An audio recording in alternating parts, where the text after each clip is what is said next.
Hello everybody and welcome to the presentation on money, banking and financial markets.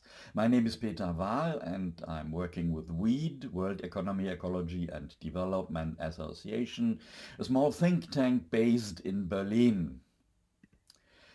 Myself, I am working on finance since 30 years and I have now the, frankly speaking, impossible mission to make you understand money, banking and financial markets in 30 minutes.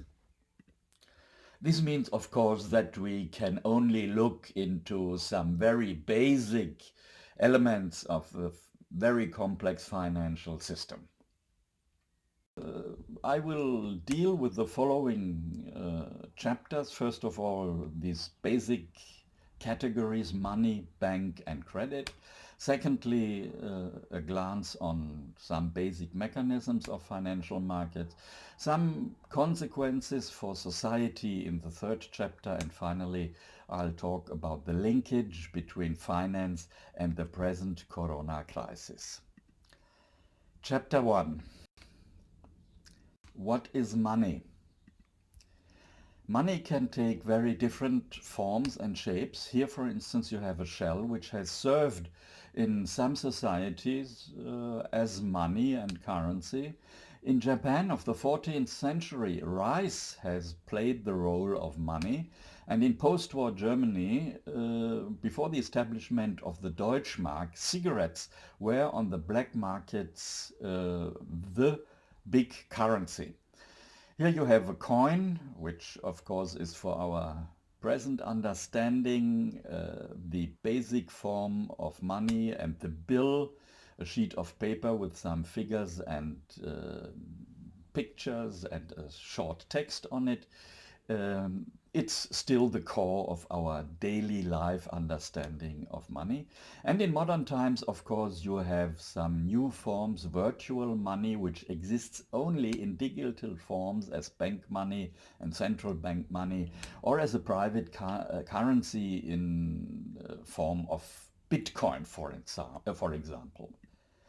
All these different forms of money have one thing in common. It is always a social relationship, or if you want, a contract. And all participants in economic life in exchange with money have to accept this contract. Otherwise, the whole system would not function.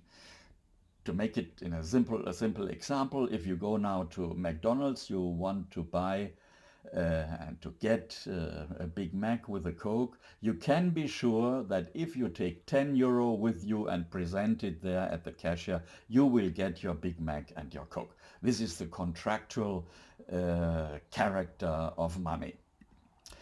What is the purpose? What serves it for? There's not only a single function, it has several functions. For instance, a very basic thing is money is a measure of value and makes things, goods, products, services comparable economically.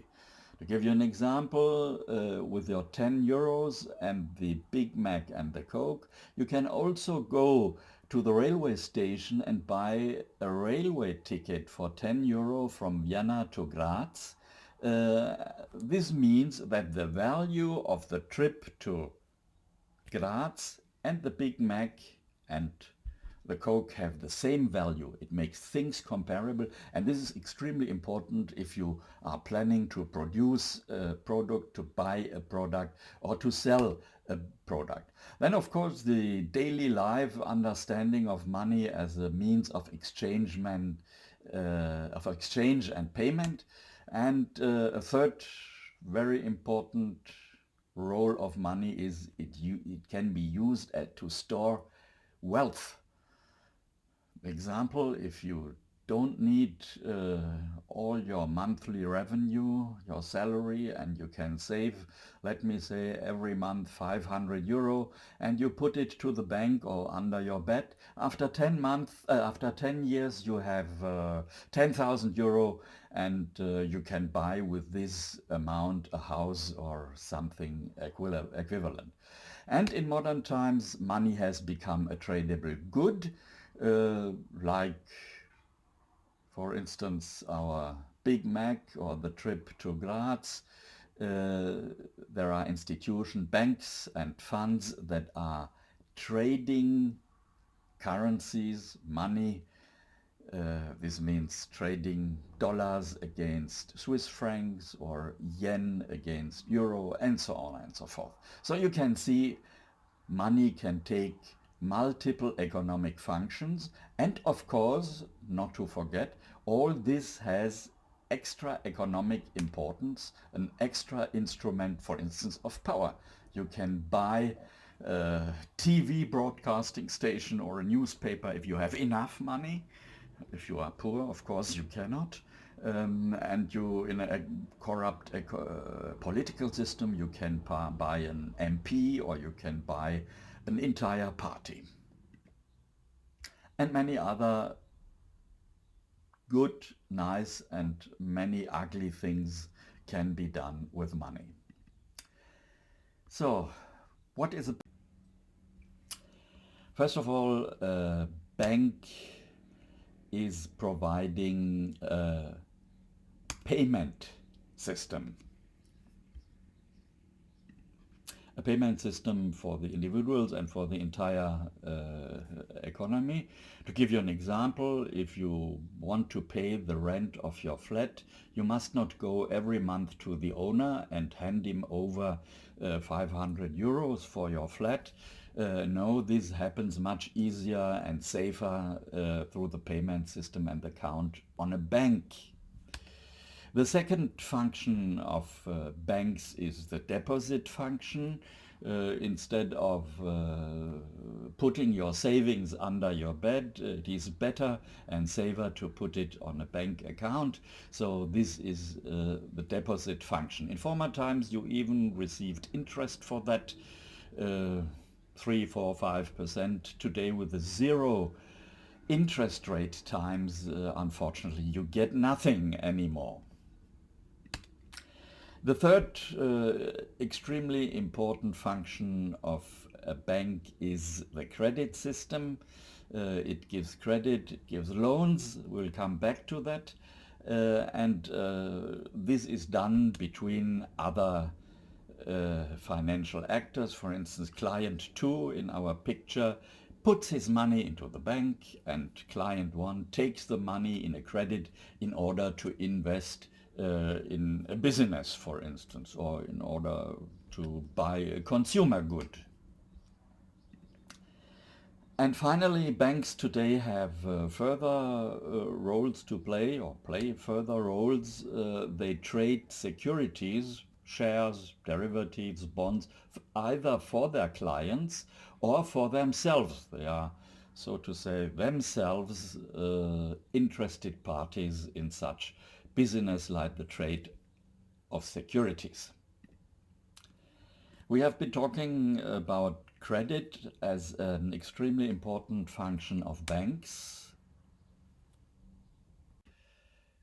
First of all, credit does not exist alone. It comes always with its counterpart, and this is debt.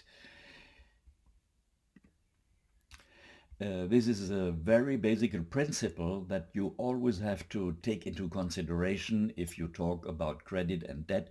It is a system, a unique system, or if you want, two sides of the same coin, and there is no creditor without debtor, and vice versa. There is never a debtor without a creditor. Furthermore, credit is a big civilisatory achievement. Why? Credit has the capacity, as economists call it, the transformation of quantitative investment limits and the transformation of time limits. What does that mean? Imagine that you have 10,000 euro of your own capital, but you want to buy an electric car which costs 20,000 euro.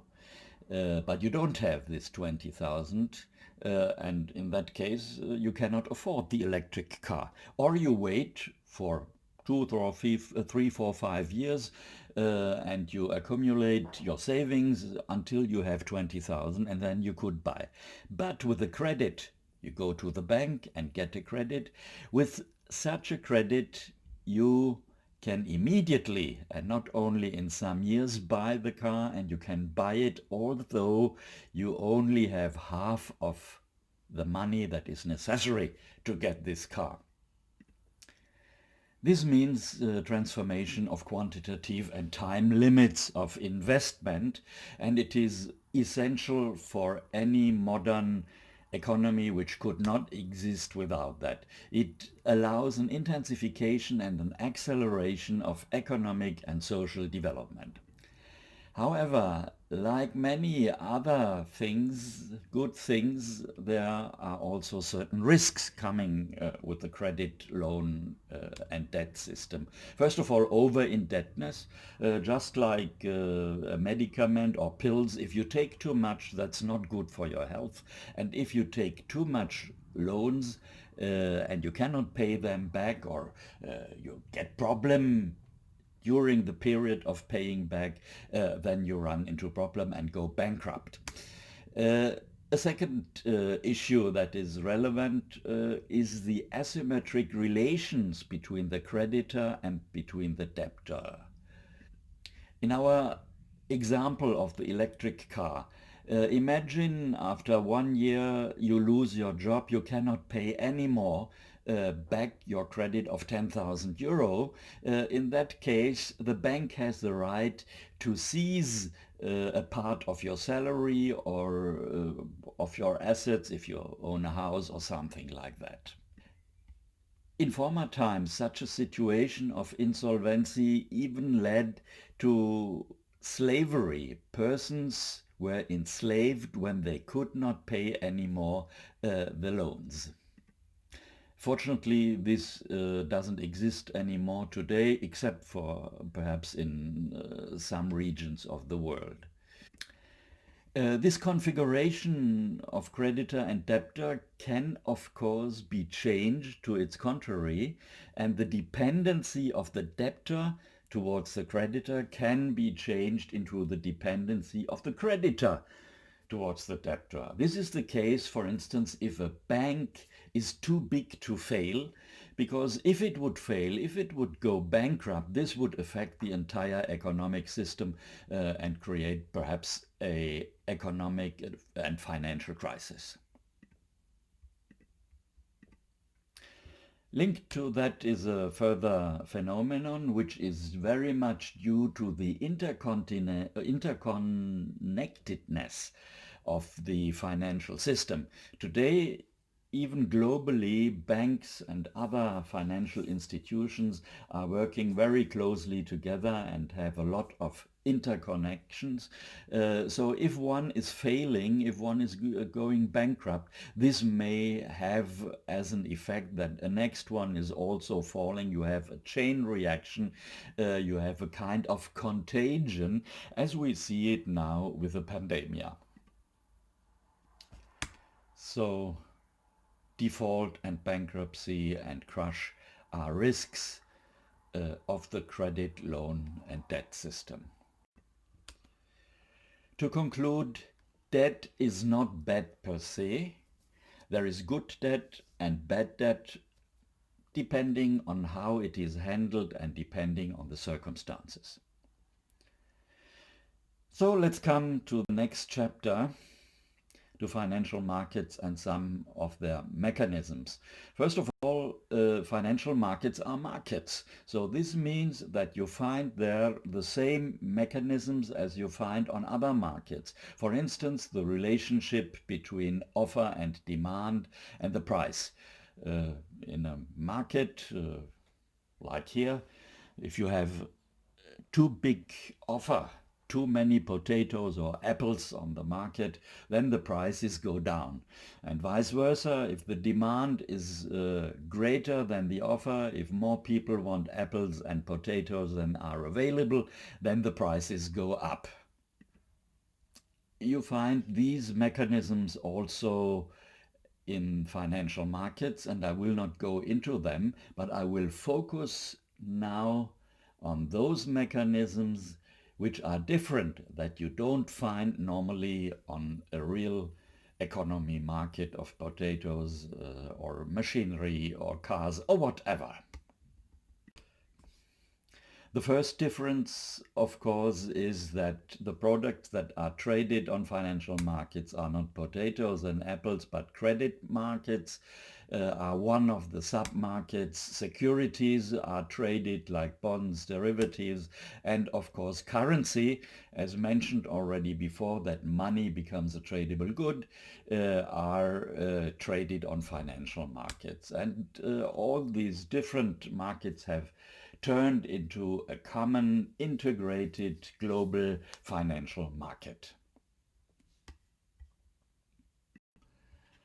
In order to understand the specific characteristics of financial markets, let's look now in a typical deal. Let's assume an US bank buys 100 million euro for 110 million US dollar. You remember currency as a tradable good. The next step then is that the exchange rate of the euro goes up by 3%. This is within the normal volatility of exchange rates. They change every second, every minute, every hour and every day. And of course, one business model is to look into these changes and to use them. In our case, the US bank now exchanges its 100 million euro that it has bought before the change in the exchange rate. And with a new exchange rate, our US bank gets back 113 million US dollar.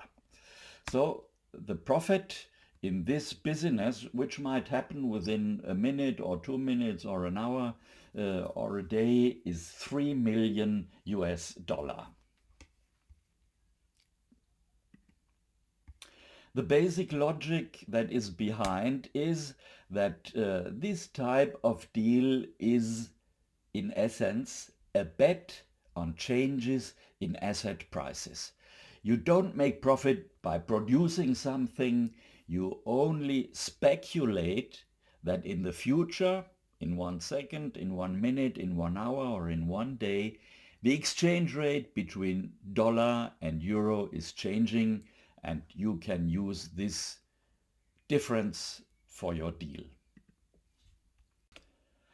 You even can make such a deal with what is called leverage. This is a multiplicator factor. How does this happen? You take, as in our deal beforehand, your 100 US dollars of your own capital and you expand it by taking a short-term credit from another bank, let's say over 200, 300 and 400,000 million, as you like it, so that you have a total of 500 million US dollar to make the same deal. As an effect, your profit goes up 3, 4 or 5 times if the whole thing works.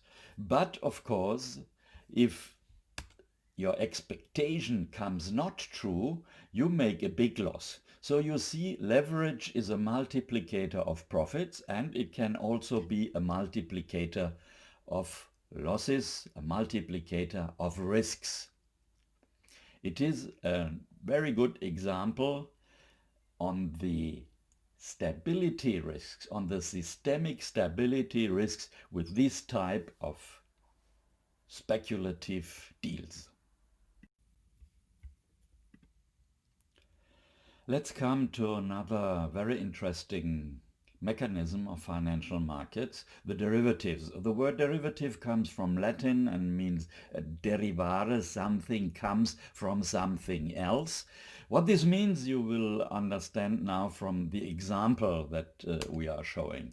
Let's assume the following. On January 15th, a farmer buys a contract over his not yet existing harvest, but at a fixed price per July 15th, for a price in the future. This is why this type of contract is called future or forward.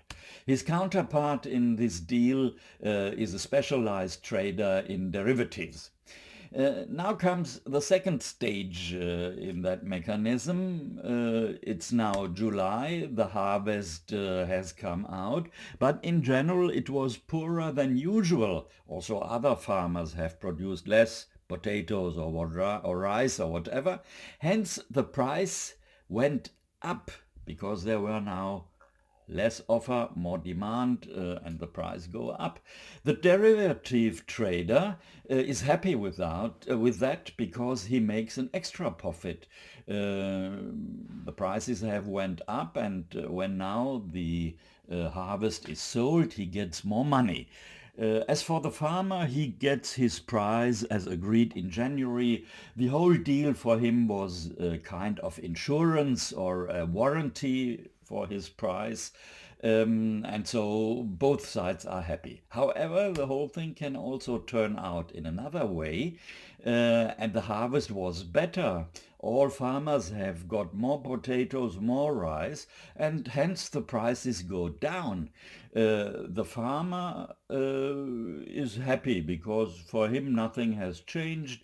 He has the warranty of his price that was agreed already in January, whereas the derivative trader makes a loss.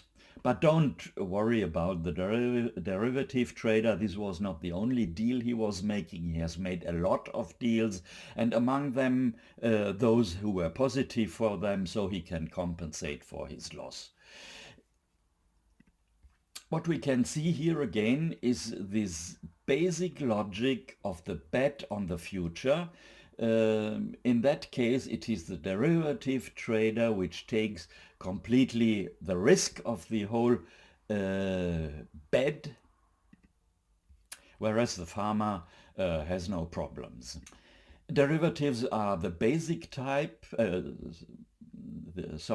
futures are the basic type of derivatives. There are others that are much more complex. There are swaps, there are options, and others. We will not go into details. What the whole example shows is this basic type of deals based on bets on the future. So let's come to another very interesting mechanism on financial markets is so-called high-frequency trade. This is automatic financial transactions through computer. Almost 60% of all transactions on the financial markets happened through computer and automatically.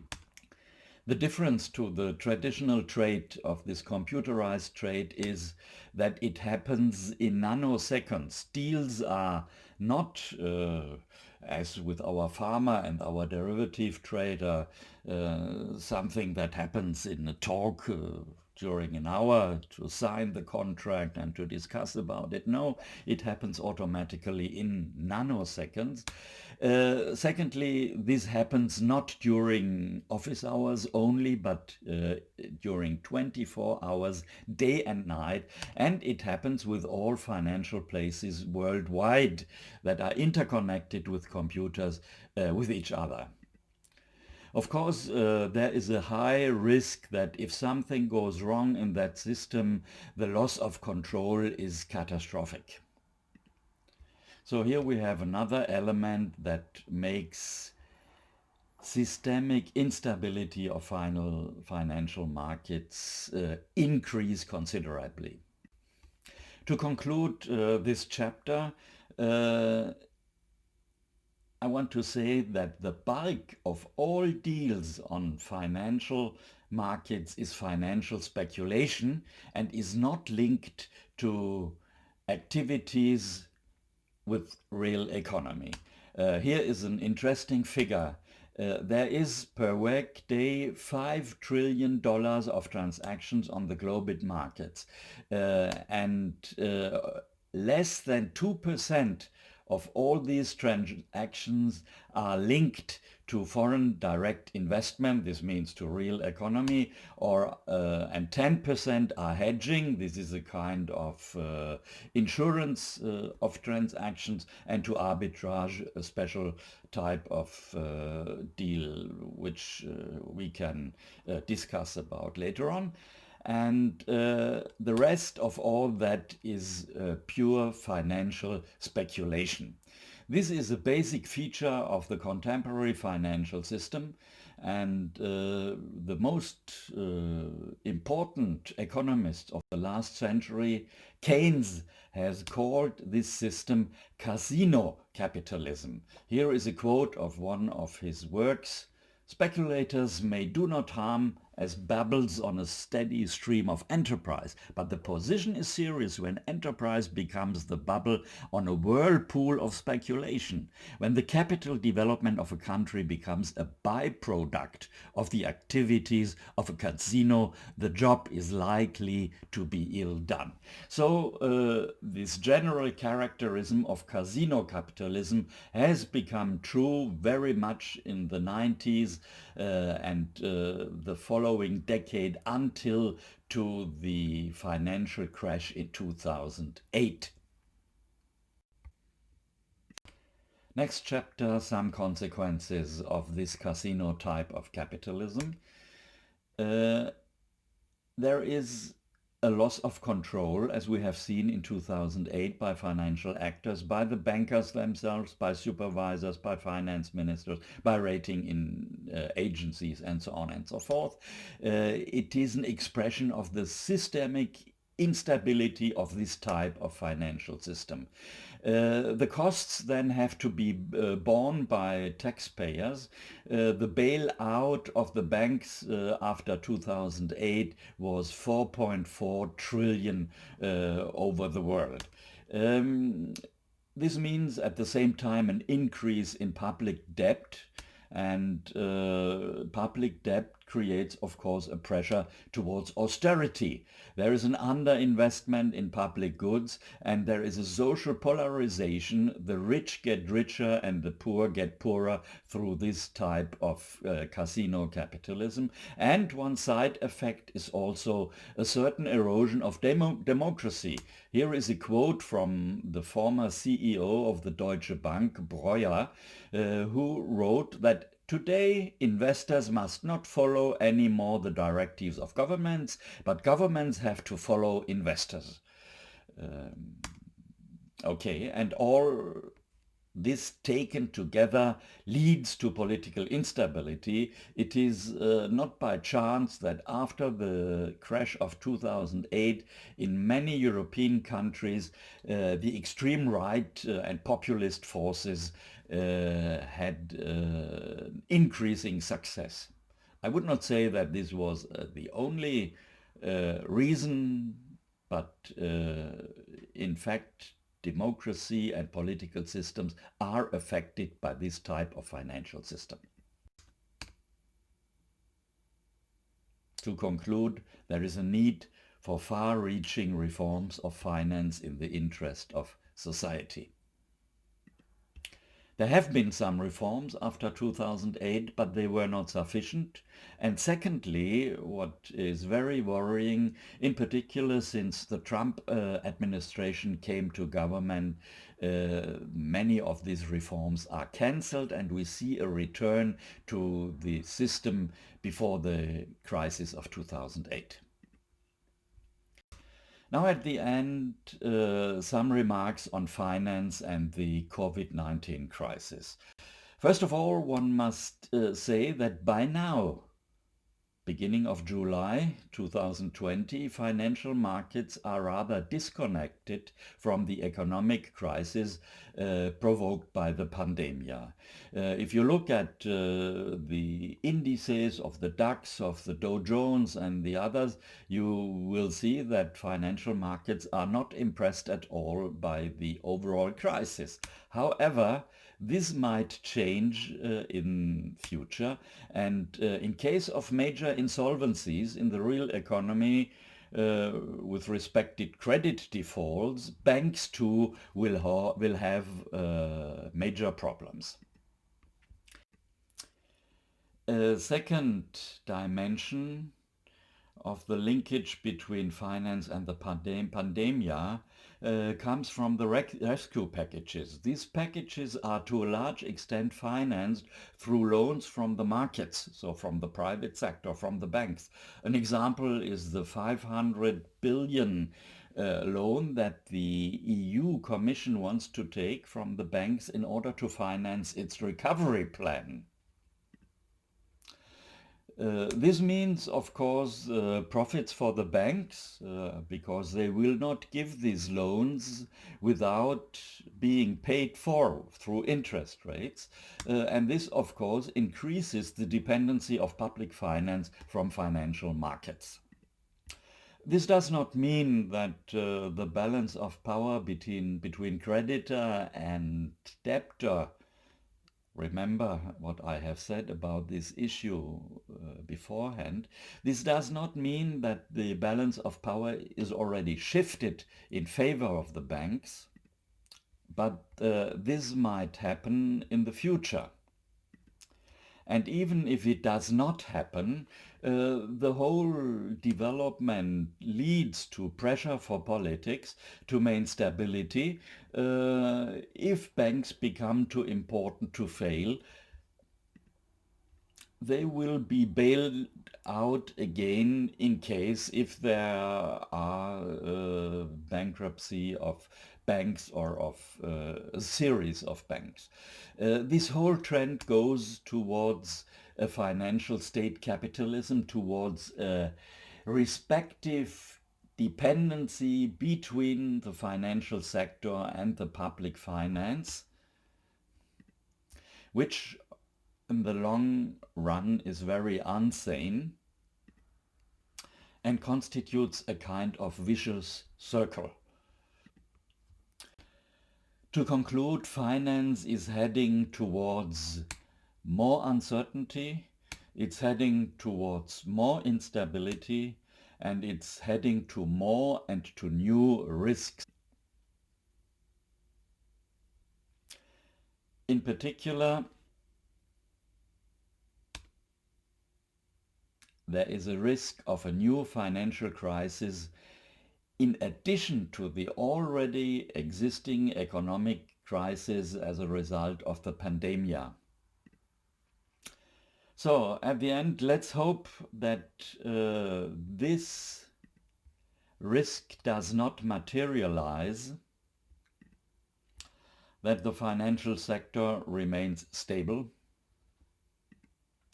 but nevertheless, the need for deep and far-reaching reforms of finance remains a task. Maybe that this presentation could contribute a bit towards civil society pressure in favor of such reforms. I thank you very much for your attention.